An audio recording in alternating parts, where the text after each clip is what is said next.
ये जो आप बाइक देख रहे हैं, इसी बाइक से लोग बता रहे हैं कि ये प्रेम यादव की बाइक है। और तड़के सुबह की बात है, करीब 5:30 या 6 बज रहा होगा। उस समय एक फ़ोन कॉल आता है। प्रेम यादव की पत्नी हमें बता रही थी, हम उनके घर गए हुए थे। उन्होंने, और यही वो ज़मीन है, 10 कट्ठा ज़मीन है जिसको लेकर बवाल है, 10 बीघे ज़मीन है जिसको लेकर बवाल है। 2 अक्टूबर के दिन देवरिया से जो खबर सोशल मीडिया पर और तमाम टीवी मीडिया पर जो वायरल हुई, आज हम वहीं पर खड़े हैं। और यकीन मानिए कि हम उस देश के रहने वाले नागरिक हैं जिस देश में एक अकेले इंसान को राष्ट्रपिता महात्मा गांधी कहा गया, वो अहिंसा के पुजारी थे। उसी दिन देवरिया में ऐसी हिंसा होती है जिसमें आप मेरे पीछे जो घर देख रहे हैं, इस घर में अब कोई नहीं है अपनी पीड़ा, अपना दुख, अपनी कहानी बताने के लिए। ऐसे ही ये जो इस तरफ आप दिखा पाएँ तो दिखाइए। ऐसे ये एक ज़मीन है जिस ज़मीन को लेकर बवाल होता है, जिस ज़मीन को लेकर पूरी घटना होती है। अब उस घटना में एक परिवार, अगर आप वो जो बाइक देख रहे हैं, लोग बता रहे हैं कि इसी बाइक से जो है प्रेम यादव आए थे और एक बवाल होता है। और ऐसा ही बवाल इस किसी ज़मीन के लिए हुआ था। ये ज़मीन धरी की धरी रह गई। इस ज़मीन के जो दावेदार थे वो अब यहाँ पर इस दुनिया में मौजूद नहीं है। इसीलिए मुझे लगता है कि देश के राष्ट्रपिता महात्मा गांधी ने ये कहा था कि हिंसा का बदला कभी हिंसा नहीं होना चाहिए। उन्होंने शायद इस बात को भांप लिया था। वो ये जानते थे कि अगर हत्या की बदले हत्या होने लगे तो पूरा समाज ही खत्म हो जाएगा, पूरा इंसानियत खत्म हो जाएगी, पूरे हम और आप खत्म हो जाएंगे। इसलिए उन्होंने कहा था कि क्रोध का बदला क्रोध और हत्या का बदला हत्या नहीं होना चाहिए। ये देखिए, ये जो आप बाइक देख रहे हैं, इसी बाइक से लोग बता रहे हैं कि ये प्रेम यादव की बाइक है। और तड़के सुबह की बात है, करीब 5:30 या 6 बज रहा होगा। उस समय एक फ़ोन कॉल आता है। प्रेम यादव की पत्नी हमें बता रही थी, हम उनके घर गए हुए थे। उन्होंने बताया कि मैं सिर्फ इतना सुन पाई थी कि उन्होंने सिर्फ ये कहा था कि हम आ रहे हैं और जल्दी आ रहे हैं। ये कहकर वो बाइक उठाए और प्याली चाय की रखी थी वो तक उन्होंने नहीं पिया और वो घर से निकल गए। इतना कहकर वो फफक कर रोने लगती हैं। उसके बाद वो बताती हैं कि वो इसी तरफ आए थे और यही वो ज़मीन है, 10 कट्ठा ज़मीन है जिसको लेकर बवाल है, 10 बीघे ज़मीन है जिसको लेकर बवाल है। और 2 पक्ष हैं। एक पक्ष जहाँ पर हम खड़े हैं, जहाँ पर बताने के लिए अब कोई मौजूद नहीं है, इस पक्ष का कहना ये था कि ये ज़मीन हमारी है।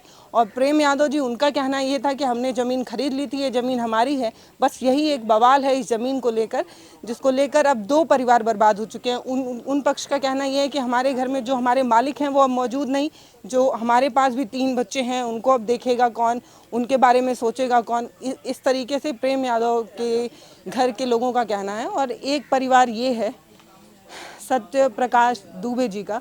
इस परिवार में एक पत्नी, एक पति और 3 नाबालिग बच्चों की हत्या हुई है। ये वो जगह है, ये आप घर देख सकते हैं। अब कुछ लोग कह रहे हैं कि ये मुझे भी ठीक से जानकारी नहीं, पर जहाँ पर जो लोग मौजूद हैं उन्होंने मुझे बताया कि ये जो पट्टी लगी हुई है, यहीं कहीं उनकी लाश प्रेम यादव जी की लाश जो है वो यहीं मिली थी। बस वो लाश की खबर, उनके मौत की खबर जब उनके गांव की तरफ पहुंची, उसके बाद एक भीड़ जो है वो आतुर भीड़, जो अपने हाथ में जो उनको मिला वो लेकर अपने परिजन के मौत का बदला लेने के लिए यहाँ पर आई। उसके बाद यहाँ पर इस घर में पहुँची। इस घर में जो कुछ उन्होंने किया वो सोशल मीडिया पर इस तरीके से वायरल हुआ। जिसने देखा वो ये सोच कर हैरान थे कि ठीक है, आप अपना आक्रोश, अपना गुस्सा जो है वो जता सकते हैं, लेकिन क्या महिलाओं पर, बच्चों पर भी इस तरीके की हिंसा बर्दाश्त की जाने वाली थी? एक सवाल था। यही वो घर है। इसमें एक जो बच्चा था, एक जो लड़का था जिसकी उम्र करीब 10 या 12 साल बताई जा रही है, उसका नाम गांधी था। तो जब वो बच्चा, जब वो पैदा हुआ 2 अक्टूबर के दिन, उसका नाम गांधी इसीलिए रखा गया था कि परिवार वालों ने ये सोचा होगा कि मेरा बेटा अहिंसा का पुजारी बनेगा, गांधी जी से कुछ सीख लेकर शायद समाज को कुछ बेहतर संदेश दे पाएगा, शायद समाज में कुछ बेहतर कर पाएगा। लेकिन वही गांधी आज हिंसा के कल 2 अक्टूबर के दिन हिंसा के भेंट चढ़ जाता है। जिस दिन उसका जन्म हुआ था, उसी दिन वो इस दुनिया से चला भी जाता है। यही वो जगह है और यहीं कहीं जो है लोग बताते हैं उनकी लाश भी आई थी। और अभी जो ये आपको लोग नज़र आ रहे हैं, ये सत्यनारायण दुबे जी की बहन और उनके बहनोई हैं। तो कोई है नहीं परिवार में बात करने के लिए, तो उनकी बहन और उनके पति जो हैं वो यहाँ पर मौजूद हैं। अब इस परिवार के बारे में अपनी पीड़ा और व्यथा बताने के लिए भी अब कोई नहीं बचा। रात को 12 बजे हम आए, फिर भी कोई नहीं यहाँ का बचा है, लगा कोई कि कोई हम कैसे कौन जगह बताएगा। तो भाई आप लोगों को कब पता चला, क्या पता हम चला? लोग का पता चला मोबाइल से, टीवी से 9 बजे। तब हम लोग यहाँ नहीं आए, सीधे चले गए देवरिया। हाँ, थाने पे? थाने पर नहीं, जहाँ बॉडी का अथी हो रहा था। तो वही जब मिला 7-7:30 बजे रात को, दाह संस्कार करने पटनवा पुल पर हम लोग गए थे। जब हो गया तब हम लोग घर चले सुबह 9 बजे जो है आप कहाँ गई? गए। 9 बजे नहीं गए, 9 बजे मालूम हुआ तो हम लोग चले गए देवरिया। ये हुआ क्या कि उनकी बॉडी चली गई देवरिया, तब हम लोग देवरिया गए थे, यहाँ नहीं आए थे। फिर कब हुआ ये अंतिम संस्कार वगैरह की, कब हुआ? रात को हुआ, रात को हुआ 10 बजे। अब वहाँ 10:30 बजे जब हो गया तो हम लोग आ गए। सजी 5 जगह धरा गया बॉडी, उसका सब मुँह देखे उखे थे। वो लड़का धरा रहा था, वही शासन लेके गया था वो लड़के को। जो आप बता रही हैं कि आप देखी थी ना, तो चोट कैसा कैसा चोट था उनके ऊपर? 2 ही लोग को देखे हैं और एक लोग को तो इतना ही पर है नहीं। किसका? भौजाई का, जो भागी। मतलब इधर से देखने लही नहीं है, उनका सीना देखने लायक नहीं है। बस इतना ही, पता नहीं कैसे उड़ा दिए हैं। जो भाई को देखे हैं तो इतना फटा है, इतना मांस गिरा, पता नहीं मोड़ी से मारे हैं कि बंदूक या राइफल सब न चला बालू दुकान। पता नहीं कैसे कैसे लोग मारे, सब देख रहे हैं कैसे कैसे तोड़ के घुस गए घर में। दरवाजा था कि दरवाजा था ही नहीं? नहीं, अंदर था, सब लोग वही में थे, घुस करके 40-50 लोग उसी में ढुक करके मार लिए थे। वो जो आपकी बहन है, उनके जो बच्चा है, उनसे बात हुआ है आपका? एक बच्चा बचा है ना? हाँ, भतीजा। हाँ, भतीजा आपका? नहीं, कल बताइए, बात करने का मौका नहीं मिला। मान लीजिए बॉडी मिल गया, बॉडी को धराने और जलाने में कोई बात करेगा? उसका भी ठीक दिमाग नहीं था, हम लोग का भी दिमाग ठीक नहीं था।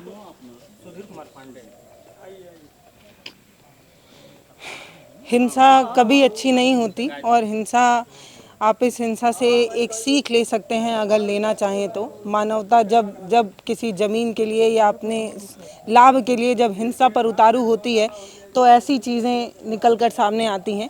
अब इस परिवार में इस ज़मीन का दावेदार कोई बचा नहीं है। अब कोई ये कहने को बचा ही नहीं है कि ये ज़मीन हमारी है कि तुम्हारी है।